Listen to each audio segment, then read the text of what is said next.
지난해 악성 민원으로 인한 교사들의 사망 사건이 잇따르면서 교권 침해에 대한 논란이 계속되고 있습니다. 교사들은 여전히 교권 보호에 대한 개선책이 없다며 대책 마련을 촉구하고 있습니다.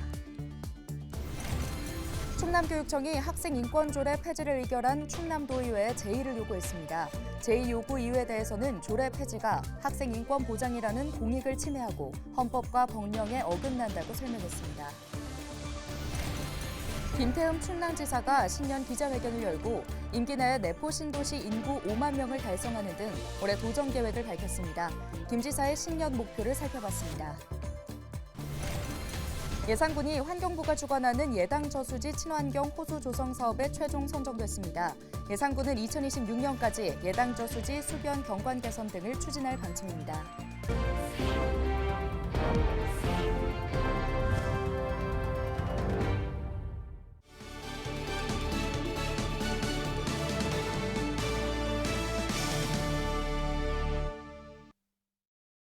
시청자 여러분 안녕하십니까? 헬로티비 뉴스입니다. 지난해 서희초 교사 사망 사건 이후 교권 침해에 대한 논란이 계속되고 있습니다. 교사들은 교권 회복과 처우 개선의 필요성을 알리기 위해 집회를 열기도 했는데요. 하지만 현장에서는 바뀐 게 없다며 여전히 불안해하고 있습니다. 정호석 기자의 보도입니다. 지난 2022년 충남 지역 학생과 학부모가 작성한 교원평가.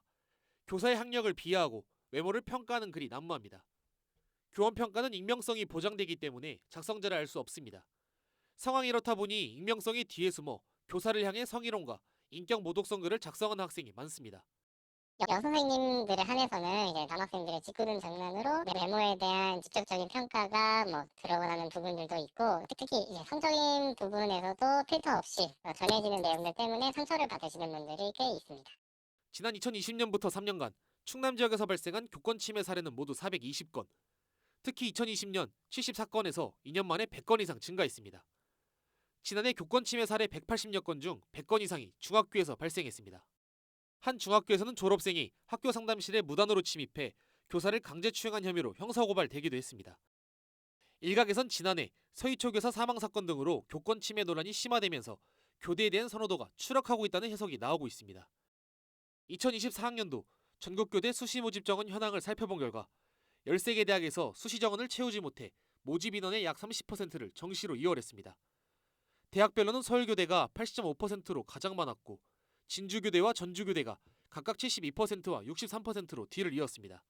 예전에는 의대를 포기하고 가는 곳이 이제 교대라는 말들이 있었는데 이제는 수능 5등급이라든지 정말 미달되기 때문에 모두가 이제 꺼려하는 곳이 돼버렸다라는 게 이제 정확해졌죠. 상황이 심각해지자 교육부는 지난해 교원평가를 유보하고 제도를 개선하겠다고 밝혔습니다. 하지만 교사들은 평가 개선으로는 문제를 해결할 수 없다며 폐지를 주장하고 있습니다. 또 학교장이 민원 처리 책임 담당자로 임명돼야 한다고 말합니다. 현재 학교로 들어오는 민원의 대다수를 교사들이 처리하고 있어 악성 민원으로부터 보호받지 못한다는 겁니다. 사실상 선생님들이 체감하시는 거는 없으세요. 왜냐하면 실질적으로 바뀐 제도가 아무것도 없기 때문에 교사들이 거리로 나갔지만 바뀐 게 없구나 해서 굉장히 망연자실 하시는 분들도 많으시고 사실 깜깜해 하시는 상황이시죠. 충남교육청은 교권 보호를 위해 교원평가에서 서술형 항목이 폐지될 예정이라고 밝혔습니다. 또 교사가 아동학대로 고소당했을 때 교육청이 선임한 변호사가 수사기관에 동행하고 소송비와 심리상담비 등을 지원하고 있다고 강조했습니다. 이와 함께 교육청은 교사가 혼자 악성 민원에 대응하지 않도록 제도를 구축해 운영한다고 전했습니다. 학부모의 악성 민원에 대해서도 교원 개인이 아닌 학교가 대응하는 체제로 전환을 해서 학교장 책임 하에 민원 대응팀도 구성을 하고 또 학교가 해결하기 어려운 문제는 교육청으로 이관하도록 하고 있습니다. 지난해 업무와 악성 민원으로 교사가 사망하는 일이 잇따라 논란이 된 만큼 새 교권 보호를 위한 제도와 법적 개선이 시급한 상황입니다. 헬로티비 뉴스 정호성입니다. 충남교육청이 학생인권조례 폐지를 의결한 충남도의회에 제의를 요구했습니다. 충남교육청은 학생인권조례 폐지는 학생인권 보장이라는 공익을 침해하고 헌법과 법령에 어긋난다고 밝혔는데요. 또 학생의 인권 침해 권리구제 신청권을 박탈하고 학생의 학습권 등 권리를 침해한다고 설명했습니다. 이에 따라 충남도의회는 오는 6월 11일까지 폐지안을 다시 의결해야 합니다. 한편 보수단체가 주민 청구한 학생 인권조례안 폐지안에 대한 수리 발의 처분 취소 소송의 첫 변론 기일은 오는 11일 열립니다. 김태흠 충남지사가 임기 내에 내포 신도시 인구 5만 명을 달성하겠다고 밝혔습니다. 김 지사는 4일 충남도청에서 신년 기자회견을 열고 영재고와 충남대 캠퍼스 설립 등으로 내포 신도시 인구 5만 명을 빠르게 달성하겠다고 전했는데요. 이와 함께 공공기관 이전과 스마트팜 등 농업 분야 정책으로 인구 증가를 견인하겠다고 덧붙였습니다. 뿐만 아니라 김 지사는 올해 농촌 구조개혁과 탄소 중립 경제 선도 사업 등을 중점적으로 추진하겠다고 설명했습니다. 또 경찰 복지법 개정안 등 도정 현안을 해결할 수 있는 법안들이 국회를 통과할 수 있도록 노력하는 등 미래를 준비하겠다고 강조했습니다. 충남의 50년, 100년 미래 준비에 도정 역량을 집중하겠다 하는 말씀을 드립니다. 그래서 앞으로 대한민국의 경제 산업 지도를 새롭게 그려 나갈 수 있도록 최선의 노력을 다하겠습니다. 예산군이 환경부가 주관하는 예당 저수지 친환경 호수 조성 사업에 최종 선정됐습니다. 이에 따라 예산군은 국비 50억 원을 지원받게 됩니다. 예산군은 국비 포함 약 100억 원을 들여 2026년까지 예당 저수지 수변 경관을 개선하고 생태 문화 체험 공간 등을 조성할 계획입니다.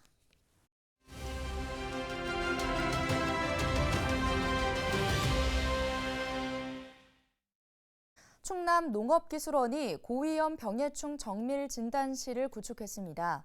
충남 농업기술원 기술보급과 손병웅 주무관 연결해서 자세한 내용 들어보겠습니다. 주무관님 안녕하십니까?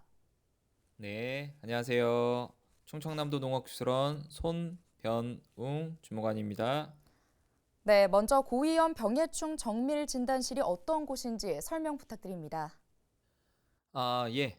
지난 연말 충남 농업기술원 내에 연면적 56제곱미터 규모의 고위험 병해충 정밀 진단실을 구축하고 준공식을 개최했습니다.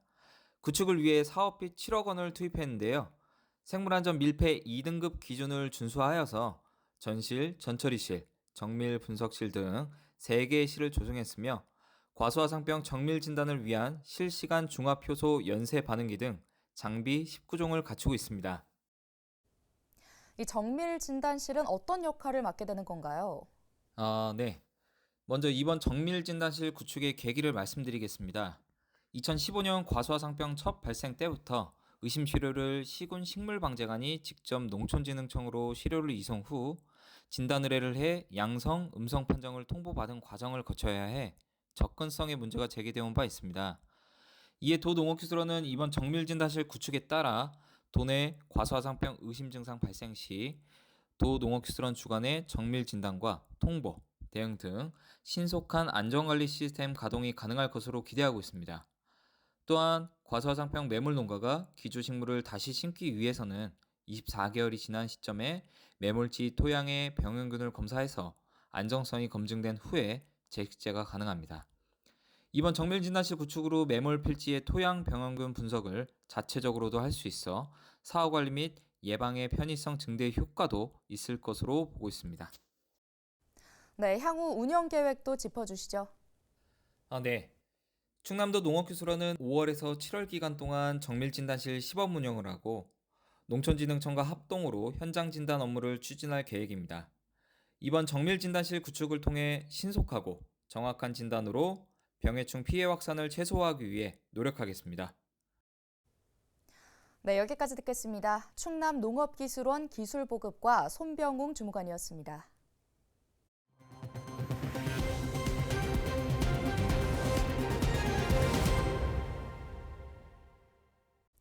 강추위와 싸우면서 여명이 트기 전부터 일을 시작하는 사람들이 있습니다. 이른 새벽부터 상가를 청소하거나 버스를 운행하는 운전기사, 수산업계 종사자들일 텐데요. 2024년 갑진년 새해를 맞는 이들의 각오는 어떨까요? 장혜원 기자가 만나봤습니다. 칠흑 같은 어둠 속 차고지 일대입니다. 버스 한 대가 시동을 걸며 불을 밝힙니다. 이른 새벽 가장 먼저 운행을 시작하는 시내버스입니다.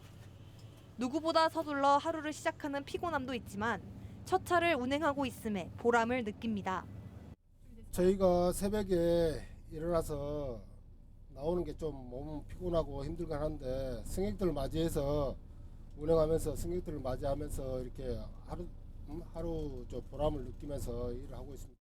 버스가 출발한 뒤 얼마 지나지 않아 첫 차에 몸을 싣는 시민들. 한결같이 가족의 행복과 풍요를 이야기합니다. 아들하고 같이 살거든요. 아들, 며느리, 손자. 그냥 건강하고 그랬으면 좋겠습니다. 아버지 엄마 살아계시니까 좀 건강하시고 자, 하는 일을 잘 되시기 때문에. 첫 차는 출근길만 적용되는 게 아닙니다. 밤을 꼬박 새우는 야간 근로자들에게도 소중한 교통수단이 되어주고 있습니다. 피곤하니까 둘이 이처럼 많이 타면 편하니까 또 가족도 건강하고 애들 결혼할 나이 지났는데 결혼 좀 빨리 하면 소원이죠.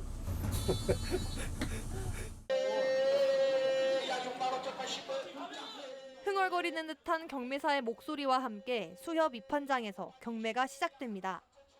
현란한 손동작과 함께 도매인들이 치열한 눈치 싸움을 벌입니다.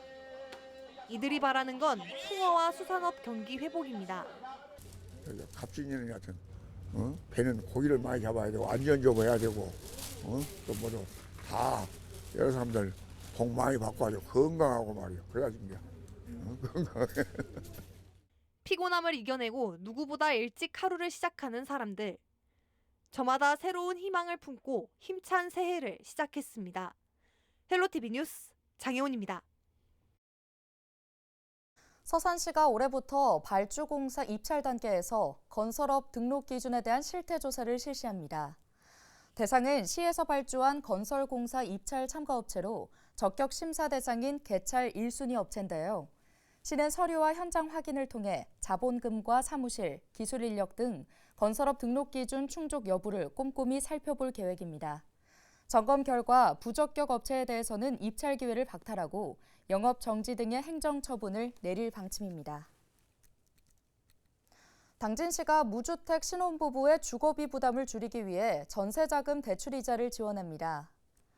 지원 대상은 당진시에 주소를 둔 기준 중위소득 180% 이하 무주택 신혼부부인데요. 당진시는 이들에게 전세자금 대출 잔액의 2% 내에서 연 1회 최대 150만 원까지 지원할 예정입니다.